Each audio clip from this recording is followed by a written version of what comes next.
Pearson Rabbit's story begins with Dr. Stephanie Pearson, a passionate OBGYN at the height of her career. But when a shoulder injury struck during a precipitous delivery, her dreams were shattered, leaving her unable to practice medicine. Determined to make a difference, Stephanie became an advocate for her peers, guiding them through the complex disability process. Alongside insurance expert Scott Ravitz, Stephanie founded Pearson Ravitz, a company determined to approach insurance differently. Together, they set their mission to educate and empower physicians to protect their most valuable asset, their income, and the most important people in their life, their family. Today, Pearson Ravitz serves the medical community in all 50 states. At Pearson Ravitz, they understand the unique concerns of physicians. Physician-founded and physician-focused, Pearson Ravitz builds human connections before they create quotes. Life can change in an instant. It's hard to imagine that a sudden illness or injury could leave you and your family in a devastating financial situation. But with a little planning and guidance, you can prepare for every possibility. Visit PearsonRavitz.com today to schedule your consultation with the Pearson Ravitz advisor.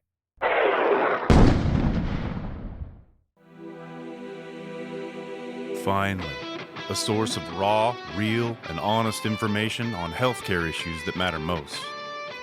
Welcome to BS Free MD.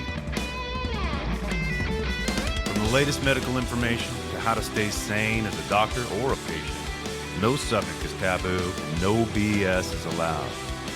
Now, let's welcome your hosts, Doctors May and Tim Hindmarsh. And we're back with a new segment midweek to get you through the week with something we're calling Truth Bombs. We're dropping in for a little 10-minute segment with some inspiration, some things that'll give you perspiration, and we hope motivation, and just shedding a little light on some of the things that happen in our life that And if you really touch us. Yeah, and if you listen to it with mushrooms, then maybe hallucination. That's perfect. I like how you just put a little spin on it to make it more lighter, funnier, and wreck the mood I had going. But anyway, Lick the toad. Lick the toad. So we're glad you're here with us. This is a new little segment, and Tim's been thinking a lot lately about courage. What do you got for us, Tim? Yeah, it's interesting because when we started this year's podcast, I really felt like we needed to highlight courage.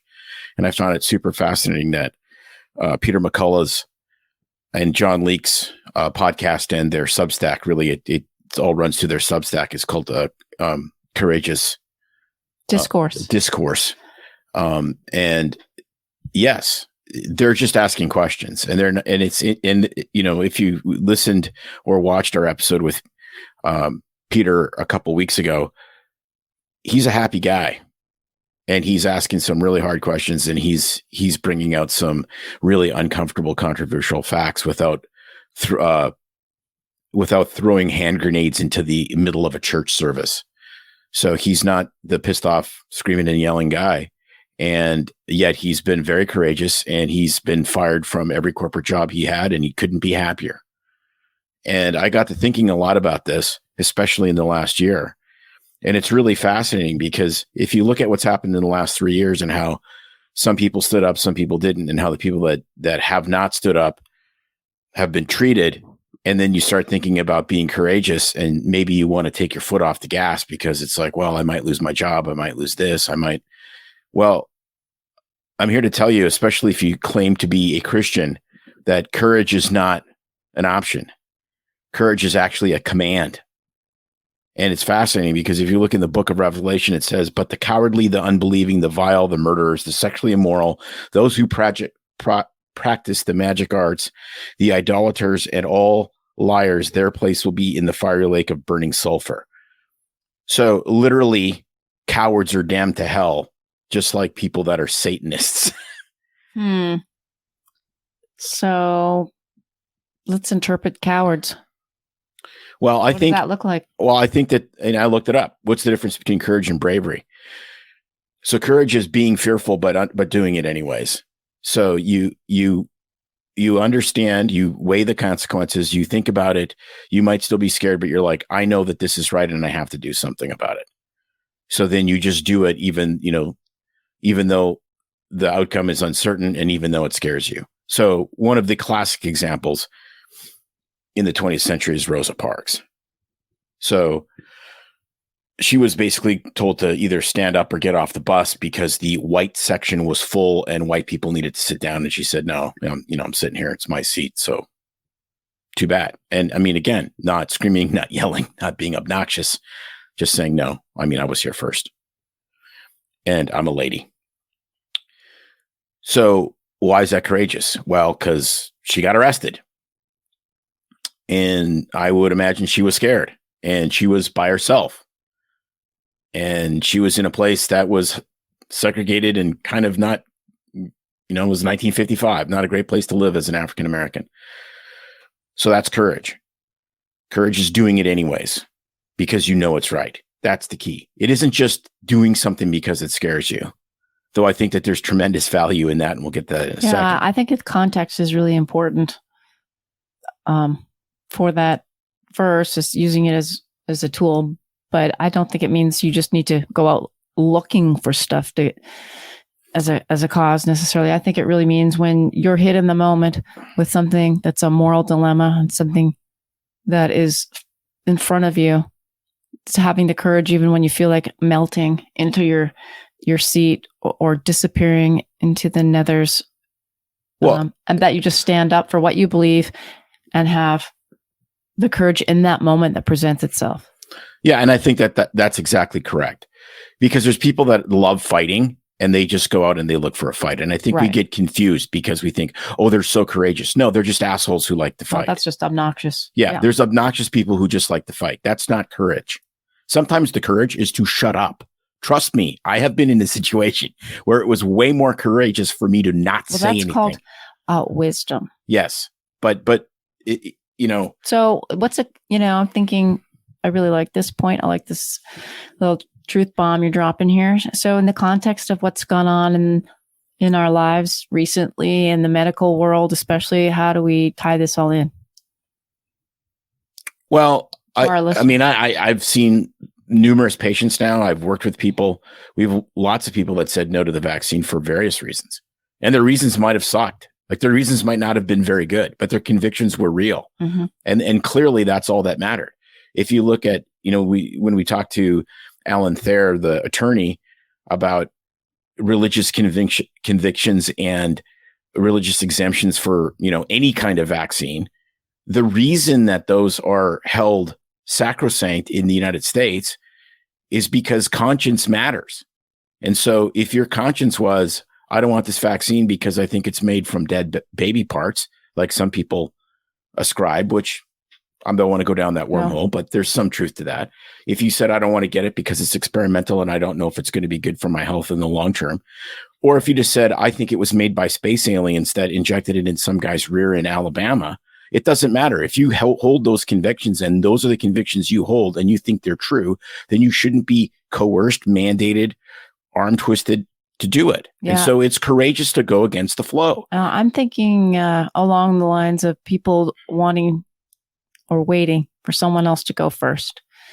I guess that's maybe just how my brain operates, because that for me would be my default. And it's like, well, I'm courageous, but I want someone else to be the Braveheart and I will follow. And sometimes we're just looking for a leader when it needs to be us, because when no one else is standing up, sometimes that leap, being the first one, really stinks. But if not you, who else? And if that whole saying, if not now, then when? Or so I think for me, and I know many other people, it's not that they don't want to stand up, especially with what's happening now. They want someone else to go to the school board meeting and stand up for the kids. They want someone else to speak first. They want someone else to, go to the front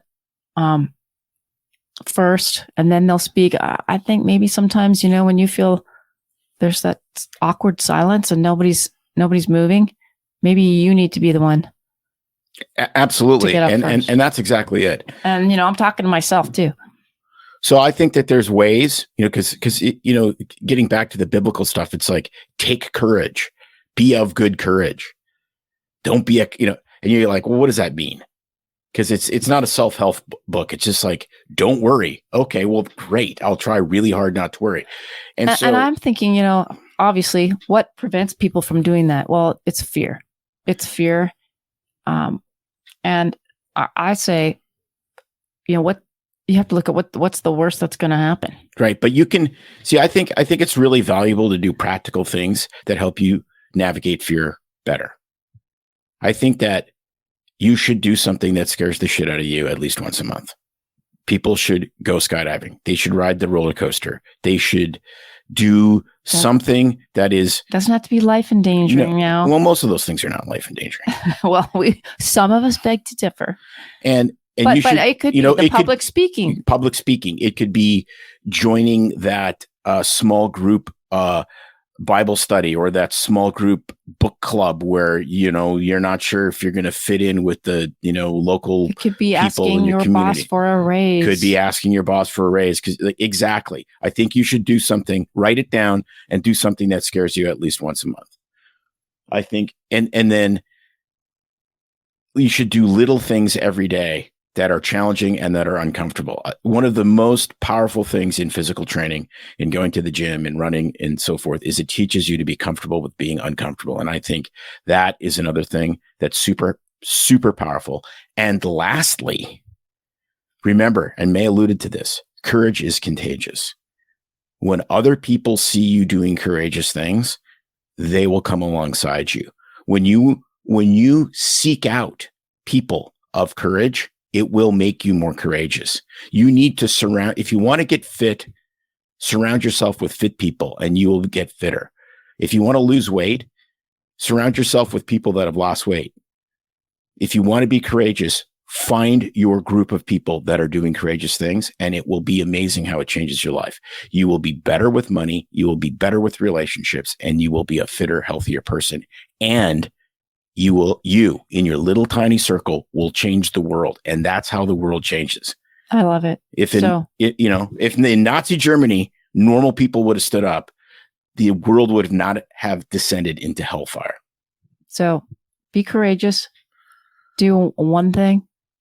Be the Braveheart, be the Rosa Parks, and then we can make bigger change in the world. I love it. All right. Till next time. Bombs away. Now, a final word from our sponsor. At Pearson Rabbits, they understand that life can change in an instant. It's hard to imagine that a sudden illness, injury, or catastrophic event could put you and your family in a devastating financial situation. Physician-founded and physician-focused, Pearson Rabbits builds human connections before they create quotes. Visit www.pearsonrabbits.com today and embark on a journey of safeguarding your future. It's no secret that medicine is a bit uptight. That's why Tim and I created BS Free MD, to mix things up a little and have fun in the process. Besides, we are having these exact same discussions all the time, so we thought we might as well invite everyone to the party. If you really like us, you can get plenty more and maybe see one of Tim's cool tattoos on our Instagram or Facebook pages at BS Free MD. See you next time.